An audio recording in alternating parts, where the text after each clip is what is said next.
Hello, I decided to try to make ginger cookies. This recipe is pretty easy and pretty affordable, I would say. That was 3/4 cup of margarine. You're supposed to mix margarine and the sugar together, but I have come to a realization that once I mix the margarine first and add the sugar slowly, because this is brown sugar, it's very granulated, it has large granules, I get a much more smoother texture than if I mix it together. So that was in total a cup of sugar, and that is 1 large egg I mixed in. Then I'm going to add a teaspoon of vanilla essence. This is not in the recipe, but I decided to do it, and that is approximately 2 tablespoons of ground ginger. This was also not in the recipe, but I decided to try it out this way because the ginger would make the ginger taste stronger. This is the dry ingredients. That was 2 1/4 cup of flour, 1 1/2 teaspoon of baking powder, 3/4 teaspoon of cinnamon, and another teaspoon of powdered ginger. I really wanted the ginger smell and taste to be strong. Also, if you want your ginger cookies to come out brown, you can always add molasses, but I didn't. It would be too sweet. Now, this stage of folding the wet ingredients with the dry ingredients felt like folding in a cloud, but only in the beginning, and then it was hard work. I was really pulling that spatula with my biceps.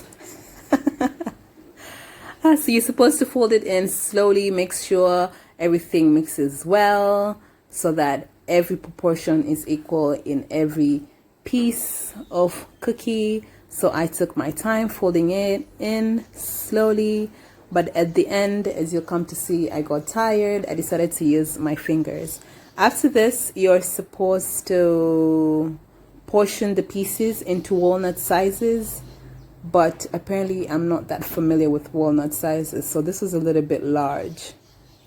And right when I started putting in the dry ingredients is when I preheated the oven at 300 degrees centigrade.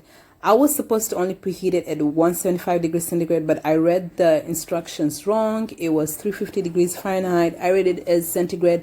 I preheated it at that, but later on I came to my senses and I put it back to 175 degrees before the cookies burnt. So I filled this whole baking tin with these pieces of cookies, and then I flatten it out with my fingers. Yes, I left my fingerprints on these cookies. I'm the chef, I'm the cook.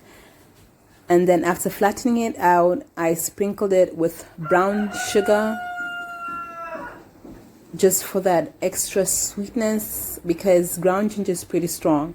I put it in the oven for 45 minutes. The recipe said 10 minutes, but that was unrealistic.